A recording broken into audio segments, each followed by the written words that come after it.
Texas say? You see, this comes back to what I was trying to say months ago, weeks ago, days ago. Okay, what you was trying to say, Stephen A? Texas. That's Texas. It's a little bit different down there. It's a little bit different down there. Ladies and gentlemen, I was in Austin, Texas, nearly 2 years ago. Unbelievable. And I was watching an episode of Martin at 1 in the morning. And this has never happened to me in my life. In the middle of the program, it shut down. It went to commercial. And the commercial was the American flag over the television screen, and the national anthem was playing over the airwaves. Okay. That don't happen in New York. That don't happen in D.C. It damn sure don't happen in L.A. But it happens in Texas. I didn't know that. A little bit different. A little bit different. But I do know that Texas is one of those states where they kind of see themselves like that. Like, it's a lot of states. Some of them southern states, some Midwestern states, where they not on that extreme to the left, liberal,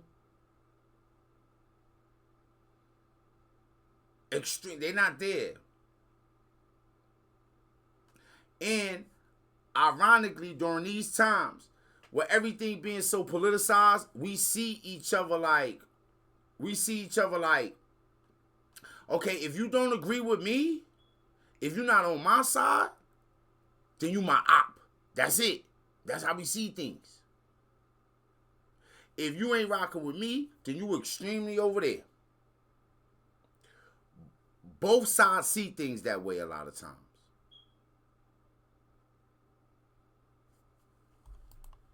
About all of these things. What it came down to Tellerico versus Jasmine Crockett was style. Nothing else. That woman smart as a whip. Has Jasmine Crockett really given any in-depth? Has Jasmine Crockett given any in-depth interviews?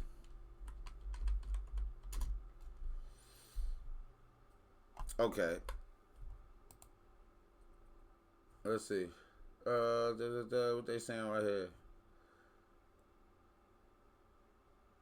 Okay, let's see what she's saying right here. I think she's talking. Good morning, y'all. I know it's super early.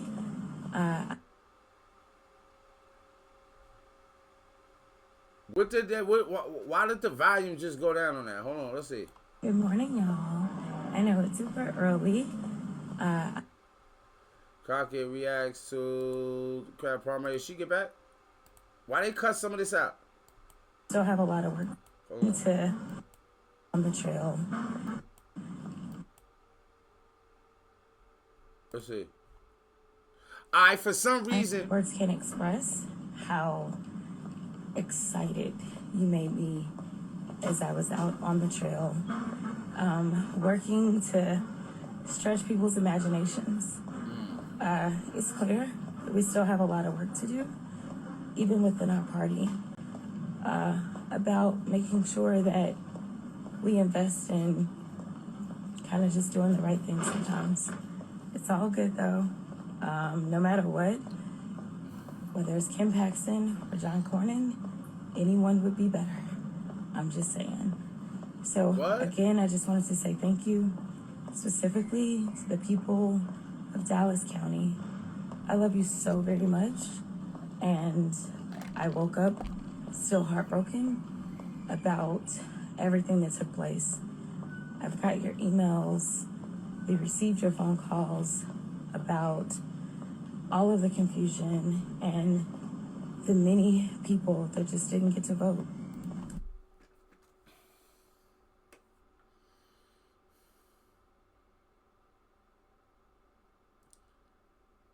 Is she saying like, hey, the reason that she might have lost is, bro, is she saying that the reason that she might have lost is because it was confusing and some people didn't get to vote? I'm not saying she's lying. But what I'm saying is, it's increasingly nowadays, it's becoming like common for our politicians to be like, yo, I ain't really lose, gang. What really happened is people ain't get to vote. It was confusion during the voting, so people ain't get to come out and vote for me. And that's why I lost my seat. That's why I wasn't president. That's why this person is president. So increasingly, we starting to have that happen a lot. And I hope that's not what Jasmine Crockett is saying. We have to fix this going forward. We gotta fix should not this. have people being disenfranchised in 2026. What is you know what? Let's go to Gemini. And because I'm tired of people just using stuff let's ask Gemini what it really means to be disenfranchised. Hey, Gemini, what does it really mean to be disenfranchised?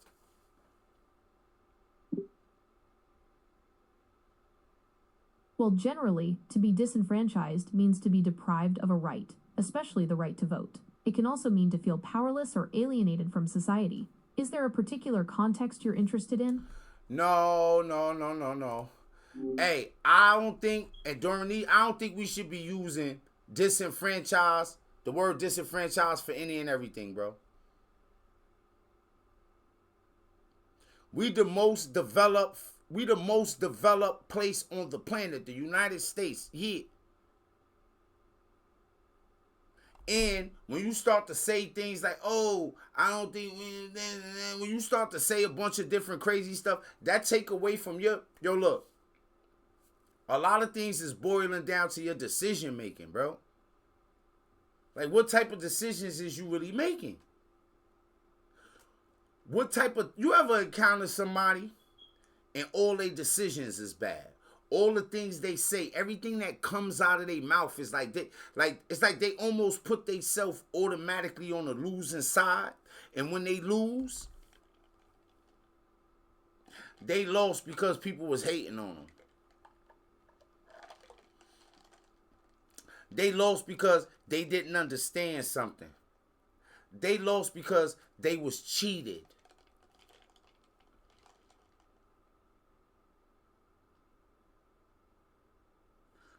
Nobody made they bed. I don't want to lay in that bed. I ain't make it. Well, who the fuck else been in this room all day making this bed? Is you kidding me? What's wrong with you? What's wrong with you? What's wrong with you? What's wrong with y'all? You niggas are crazy. Why should I get in that hole? I ain't dig that hole.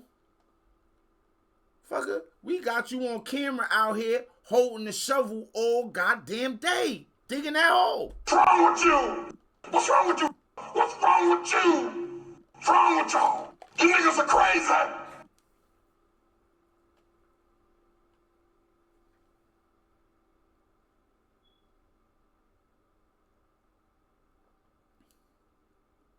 Who else is responsible for this, man?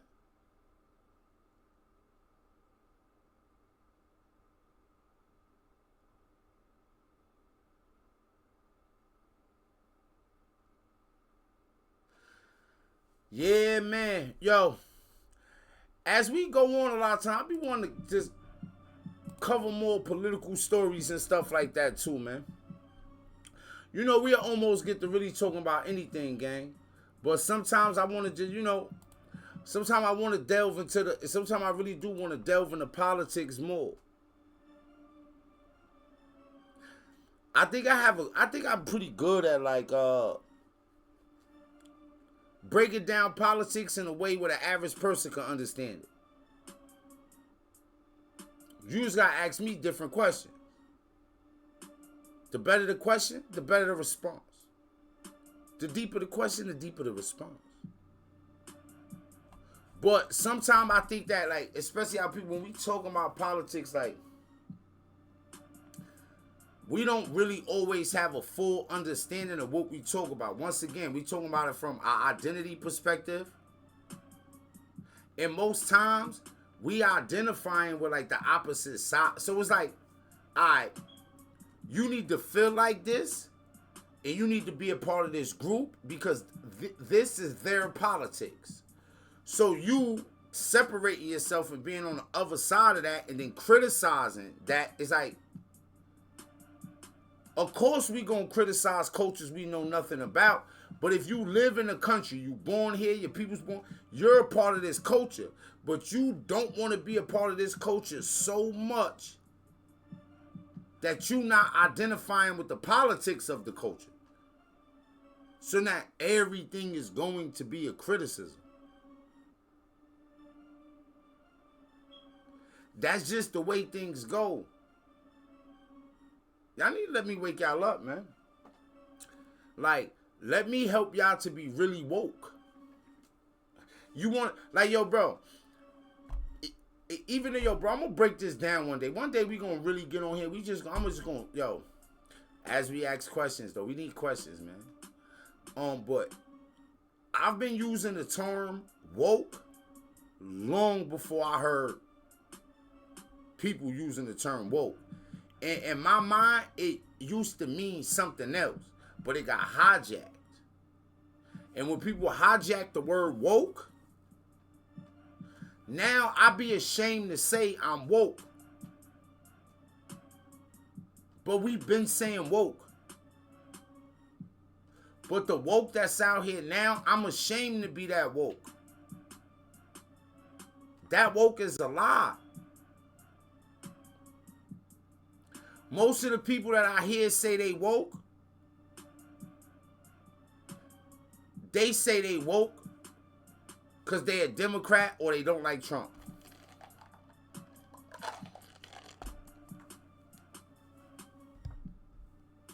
Yo, today, somebody that worked within the school system told me that a kid lied on them, right? Say you get a black teacher, you get a young black lady.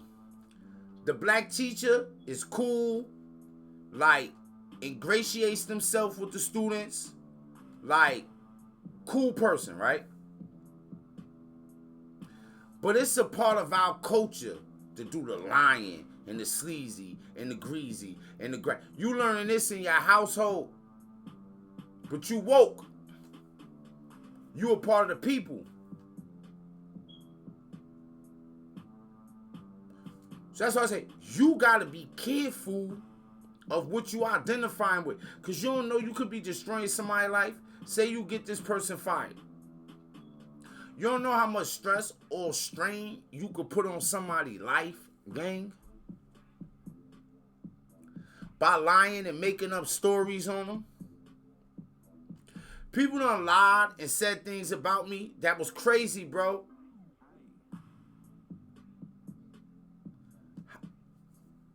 I said to her, I said, yo, that's your people. Like, because I look at it, I be like, yo, my people? Bro, I'm going to tell you that, bro. You going to say something, I'm going to be like, that's your people. Because I say it to myself.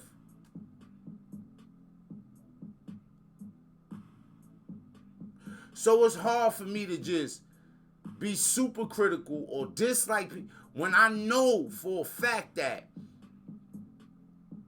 you can be great to someone. And in a moment's notice, that person could do something to try to destroy you. So say you're a teacher. You working in the school. The N-word gets said. Man, one day I'm gonna sit on here and we gonna do like one day, man, we gonna do, I don't know if it's gonna be pre-recorded and we gonna put it straight to YouTube, but we gonna have a whole real breakdown of the N-word. I need to have a guest when I do that. I need to have me a good guest on here. Somebody that's not really, I will prefer that the person is white, because that would just really drum up a lot of craziness. We might get super lit off that one. But I want to talk to somebody that's Caucasian, or a super left-leaning black person. And I want to have a conversation about this N-word. I want to have a conversation about caring so much about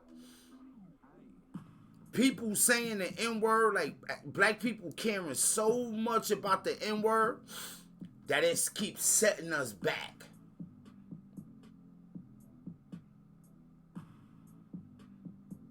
Because now we in a position where we care more about, y'all remember that thing that people used to say, like older people used to say, like, sticks and stones may break your bones, but words will never hurt you. We don't even remember that no more. We don't even remember that no more. We done got to the point where one word can outweigh the actual activities and actions of those around us that's pulling us down and destroying us. I'm never joining that side. You can't get me to ride.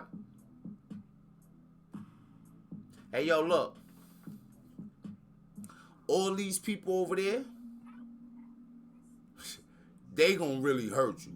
They gonna do real damage. They gonna pull out knives and stab you in the back. They gonna pull out guns and shoot you in the head. They gonna lie on you. They gonna steal from you.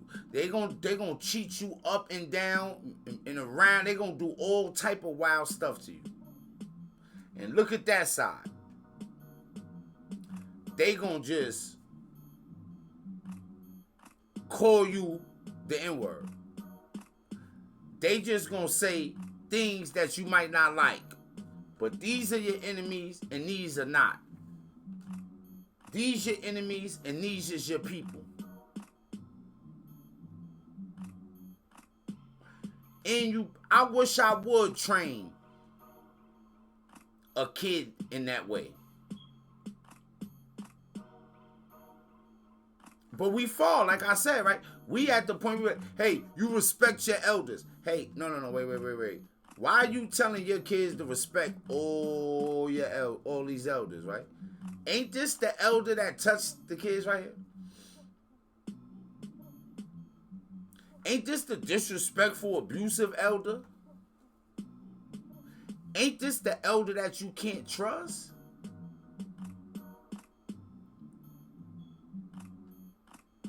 Nah, gang.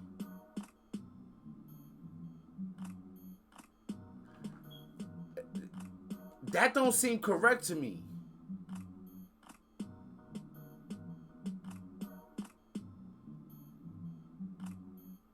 Things that don't make no sense to me, bro.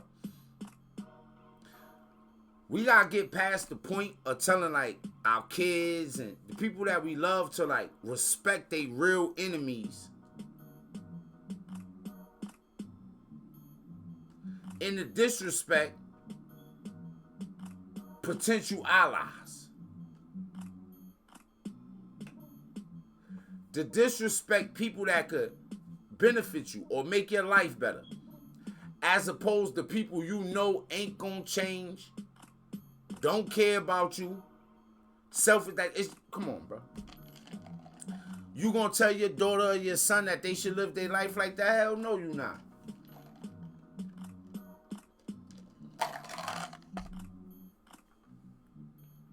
But you already lost your mind because you telling yourself stuff like that.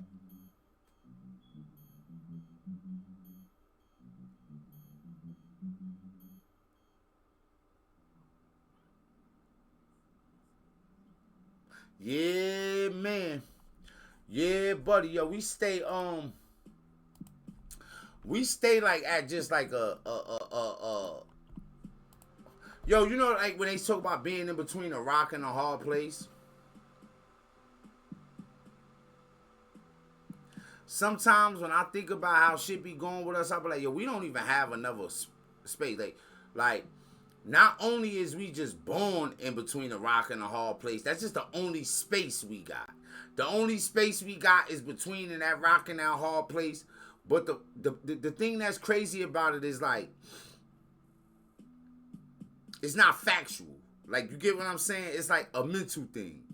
So like mentally, the only thing we see is the space between that rock and a hard place.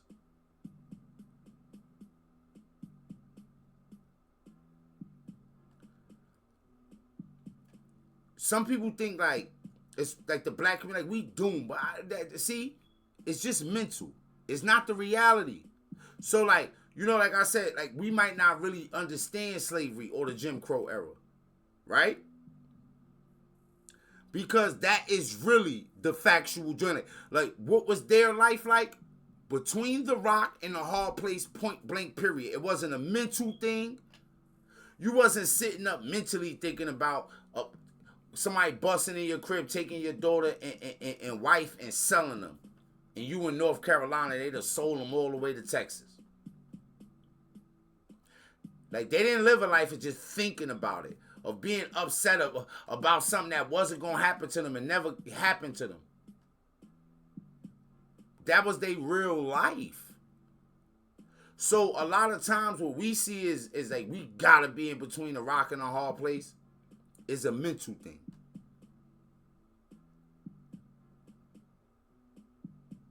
And nothing more if you ask me. Yeah, some people going to have it harder than others. Some people's life is a little harsher. Some people's life is a little harsher. You can't deny that. But that ain't everybody.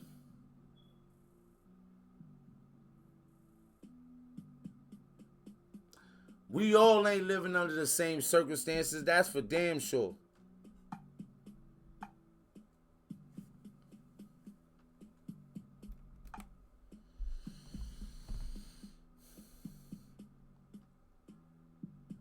Service. Yo, man, every day I keep telling myself, man, I'm gonna learn this